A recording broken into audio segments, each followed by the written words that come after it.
আসসালামু আলাইকুম দর্শক, ঈদ মোবারক। আজকে ঈদের দিনে ভাবছিলাম কোনো রাজনৈতিক খবর বা সংবাদ নিয়ে বিশ্লেষণ করব না, কিন্তু রাজনীতিকে উপেক্ষা করা যাবে না। ঈদের পরপরই আমরা ভিন্ন ধরনের একটি রাজনৈতিক ঘটনা প্রবাহ হয়তো দেখতে পাব। সেটি ভালো হবে নাকি মন্দ হবে সেটা পরের কথা, কিন্তু বিএনপি কিছু যৌক্তিক বিষয় সামনে তুলে ধরবে। তো আজকে যেই বিষয়টা নিয়ে বিশ্লেষণ করতে চাই সেটা হলো অত্যন্ত গুরুত্বপূর্ণ। সরকারকে প্রশ্নবিদ্ধ করছেন এমন উপদেষ্টাদের সরিয়ে দিতে পরামর্শ মির্জা ফখরুলের। আসলে আমরা এখন এমন একটা সরকার পেয়েছি যার প্রধান ডক্টর মোহাম্মদ ইউনূস। চিন্তা করেন, তিনি শুধু বাংলাদেশ মানে কি বলে ৫৫,১২৫ বর্গ মাইলের মধ্যে না, ওনার পরিচিতি, ওনার খ্যাতি, উনি যখন নাকি বাংলাদেশের এই অন্তর্বর্তী সরকারের প্রধান উপদেষ্টা হন, তারও অনেক আগে নোবেল বিজয়ী একজন অর্থনীতিবিদ, একজন ব্যক্তি। সারা বিশ্ব তাকে চেনে, অনেক অনেক বেশি চেনে। বাংলাদেশের যদি পৃথিবীতে বাংলাদেশের কোনো মানুষকে কেউ জানে, এই প্রজন্ম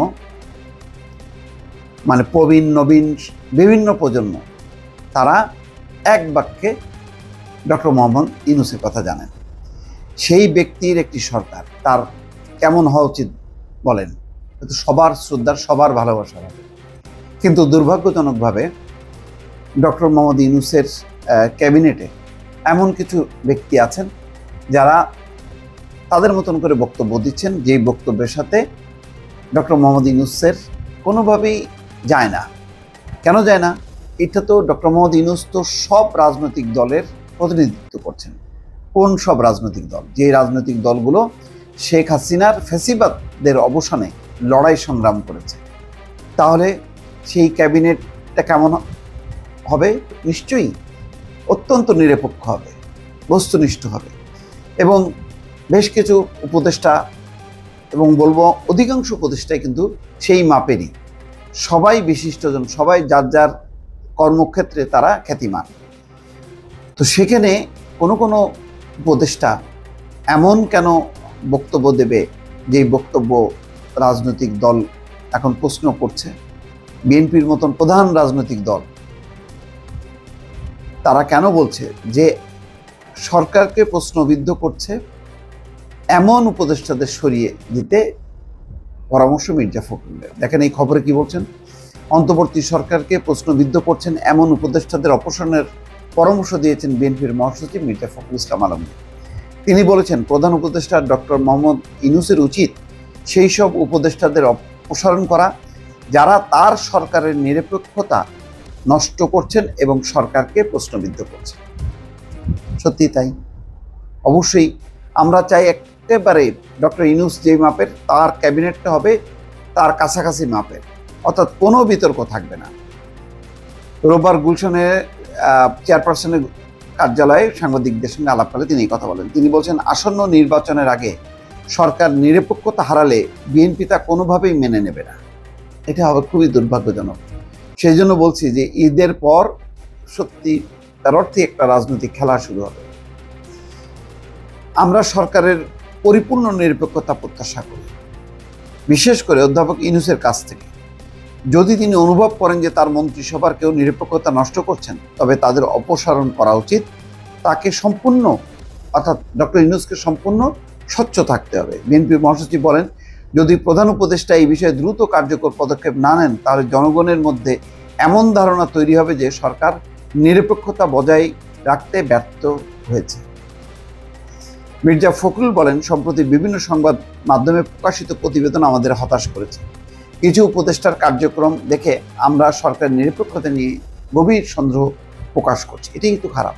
প্রধান রাজনৈতিক দলই যদি নিরপেক্ষতা নিয়ে প্রশ্ন ওঠে, এবং এটা তৈরি হয়েছে নতুন একটি রাজনৈতিক দল গঠন, এবং সেই দলের সাথে যেভাবেই হোক না কেন সম্পৃক্ততা আছে উপদেষ্টাদের কয়েকজনের। তো সুতরাং তারা ওই দলটি করুক, কোনো সমস্যা নেই। মির্জা ফখরুল ইসলাম আলমগীর বা বিএনপি বারবার বলছে যে নতুন দলকে আমরা স্বাগত জানাই, কিন্তু এই নতুন দলের সাথে যাতে সরকারের কোনো সংশ্লেষ না থাকে, কিন্তু ঘুরে ফিরে কিন্তু একটা সংশ্লিষ্টতা আছে এবং ওই নতুন দলের কেউ কেউ এমন আচরণ করছে তারা মানে একটা সরকারি একটা ভাব। সার্জিস আলম যেমন পঞ্চগড়ে উপজেলার কর্মকর্তাদের নিয়ে বৈঠক করছেন, তারপরে হেলিকপ্টারে চলে গেলেন সিট খালি আছে বলে সার্জিস আলম। এরকম নানানভাবে এটা বোঝাই যায়, এটা আর বেশি বলার দরকার নেই। এবং প্রতিনিয়ত সবাই জানে যে জেলা উপজেলায় এই নতুন দলের পক্ষ হয়ে কারা কী ধরনের প্রভাব বিস্তার করছে।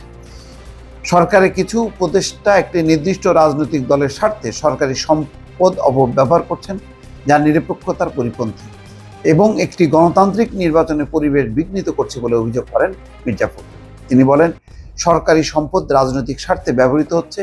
নির্দিষ্ট কিছু অঞ্চলে উন্নয়ন প্রকল্প এবং ধর্মীয় প্রতিষ্ঠানগুলোর জন্য তহবিল বরাদ্দ দেওয়া হচ্ছে, যা স্পষ্টভাবে নিরপেক্ষতার নীতি লঙ্ঘন করে।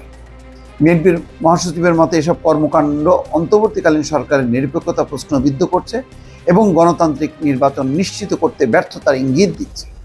আমরা তো সবাই চাই যে আগামী নির্বাচনটা হবে একদম মানে কোনো রকম সন্দেহ থাকবে না। তত্ত্বাবধায়ক সরকারের আদলটা যেমন যে তারা কোনো দলের না, তেমনটাই তো হওয়ার কথা এবং আরও বেশি হওয়ার কথা, যেহেতু ডক্টর মোহাম্মদ ইউনূস এই সরকারের নেতৃত্ব দিচ্ছেন। মির্জা ফখরুল বলেন, প্রধান উপদেষ্টা এখন একটি সুস্পষ্ট নির্বাচনী রোডম্যাপ দেননি, যা ডিসেম্বরের মধ্যে নির্বাচন সম্পন্ন করতে সহায়ক হতে পারত।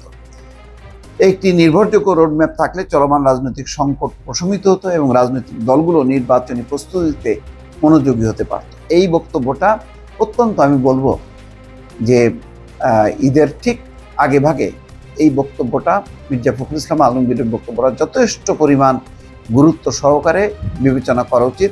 প্রয়োজনে ডক্টর মোহাম্মদ ইউনূস উপদেষ্টা পরিষদের বৈঠক করতে পারে বা মিনি ক্যাবিনেট করে এই বক্তব্যগুলি পর্যালোচনা করে তাদের সিদ্ধান্ত নেওয়া উচিত, নতুবা রাজনৈতিক পরিস্থিতি যেদিকে যাবে সেটা কোনোভাবেই কাঙ্ক্ষিত হবে না। দর্শক ভালো থাকবেন, আবারও জানাই ঈদ মোবারক।